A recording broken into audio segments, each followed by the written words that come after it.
આપણે પહોંચી ગયા હર્ષદપુર દેવળિયામાં, જ્યાં આશીષના મામાનું ઘર છે અને તેના મામાની છોકરીના વેડિંગ છે, એટલે કે અમારા નણંદના વેડિંગ છે. એટલે અમે લોકો ત્યાં જઈ રહ્યા હતા. અને આ રસ્તામાં પોટલામાં શું બાંધ્યું છે ને તે અમને ખબર ના પડી, પણ બધી આવા પોટલા દેખાઈ રહ્યા હતા. ફાઇનલી એન્ટ્રી થઈ ગઈ હતી હર્ષદપુર દેવળિયામાં, અને પછી તો અમે પહોંચી ગયા હતા મામાના ઘરે.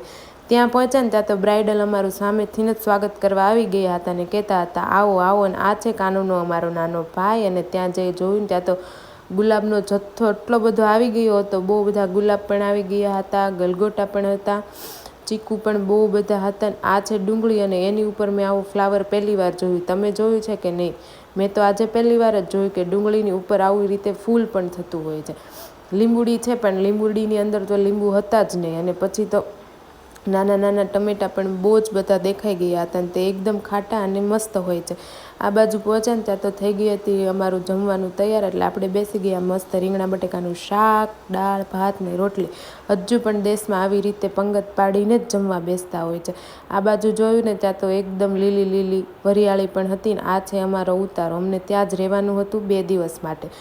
અહીંયા એકદમ લાલ મરચાં હતા ને તેને સૂકવી પણ દીધા હતા. ને પછી તો બ્રાઇડ આવી ગયા હતા રેડી થવા માટે, એટલે મસ્ત તેને પીઠીનું રેડી પણ કરી દીધું હતું ને અમે પણ રેડી થઈ ગયા હતા.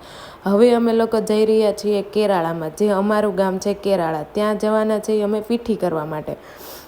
અમારી ગાડીની સવારી લઈ અને અમે નીકળી ગયા હતા ને પહોંચી ગયા હતા કેરાળામાં. ને ત્યાં જઈને પીઠી પણ સ્ટાર્ટ થઈ ગઈ હતી. આ બાજુ બધા જ વાટે બેઠા હતા કે ક્યારે અમને બોલાવે એટલે અમે જઈ અને ફૂલ ઉડાડીએ. પછી તો મેં અને ભાભી એક બહુ મસ્ત રીલ્સ પણ બનાવી છે, તે પણ હું શેર કરવાની છું, તમે જરૂરથી જોઈ લેજો. પહોંચી ગયા હતા રિટર્ન દેવળિયા જવા માટે. ત્યાં તો આવી ગયું હતું લાઠીનું ગરનાળું, અને ગરનાળું પાર કર્યું ને ત્યાં તો આવી ગયું હતું જમવાની ડીશ.